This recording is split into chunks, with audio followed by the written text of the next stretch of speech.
пресрет на 24 мај на нашите светители, просветители, свети Кирил и Методи. Институтот за македонска литература организира меѓународна, можам да кажам, конференција, ќе разговарам со професор доктор Маја Кимовска-Тошик. Добро утро и навистина многу ми е драго што се вклучувате директно во утринската програма на македонската телевизија. Пред порта сме за кратко време, едно убаво случување. Ви благодарам и за поканата, за да на некој начин и го објасниме ова случување, а тоа е за прв пат Македонија е организатор на Генералната асамблеја на Европската рута на светите Кирил и Методи. Тоа е проект под Совет на Европа и ние навистина сме многу задоволни, бидејќи како Институт за македонска литература при Институтот, пред Универзитетот Свети Кирил и Методи сме членки на оваа асоциација, која што брои 10 земји и 38 институции кои влегуваме во нејзин состав. Значи, ова е за прв пат сега организација на Генералната асамблеја кај нас во Скопје и во Македонија. Директен покровител на целата манифестација Министерството за култура и туризам, бидејќи и самите програми за културните рути се една од дејностите на Министерството за култура и туризам. И при тоа сакам да нагласам дека на нашата Генерална асамблеја учествува целиот менеджмент тим и секретаријатот на рутата со седиште во Злин. Значи имаме околу 12 учесници од Чешка, 4 од Словачка, околу 7 учесници од Бугарија, учесници имаме од Грција, Италија, кои што некои од нив ќе се вклучат, Полска ќе се вклучат и онлайн, а самата Генерална асамблеја ќе ја отвори министерот за култура, господинот Зоран Љутков. Драго ми и пред се навистина честитки што Македонија, Скопје е домакин на оваа рута. Меѓутоа нема да биде настано само во Скопје.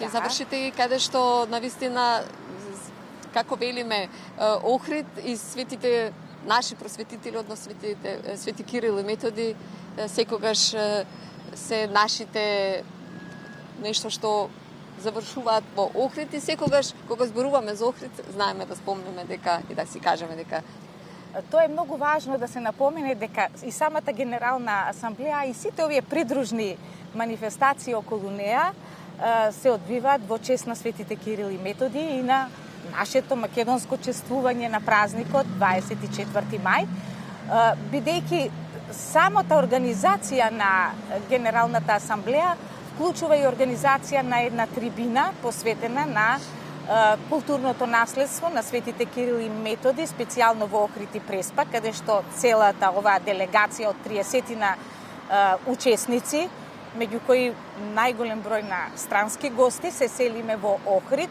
каде што тие навистина би сакале да направат едно патување, истражувачко патување по трагите на светите Кирил и Методи, особено на сите оние пунктови каде што нивниот култ е најочигледен, а тоа се во црквите во Охрид, како што е црквата Света Софија, бидејќи во црквата Света Софија се и најстарите портрети на Кирил, на свети Климент и на свети Методи на европските простори воопшто, како и нивните представи и во Курбиново во црквата од 1191 година.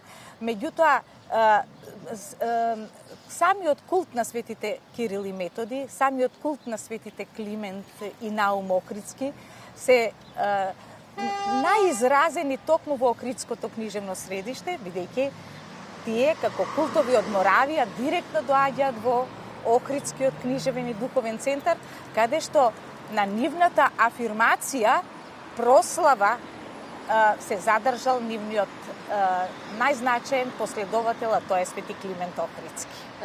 Многу убаво кажавте, тоа и навистина секогаш кога го спомнувам Охрид, затоа и тоа сакав да кажам дека навистина има посебен акцент кон овие наши светители, свети Кирил и Методи.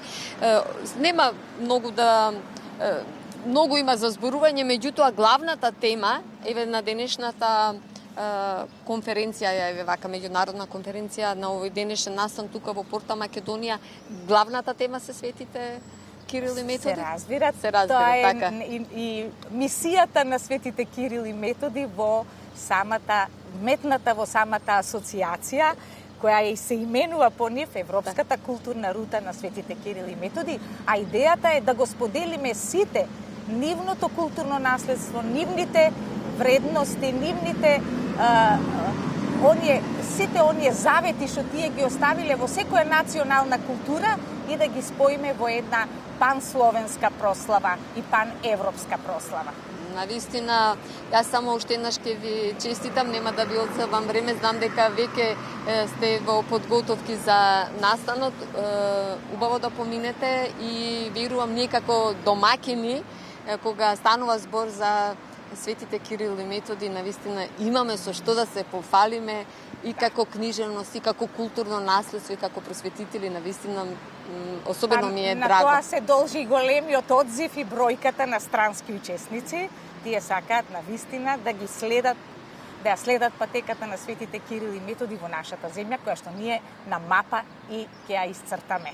На вистинска мапа, туристичка, или мапа која што го одразува културното наследство на Кирил и Методи во Македонија. Долга е мапата, многу тежи, многу оставила зад нас, само треба да ја чуваме, да ја презентираме. Да ја негуваме и ја афирмираме во туристички цели исто така. Така, ви благодарам за директното вклучување во утринската програма на Македонската телевизија. И јас ви благодарам на вас за поканата.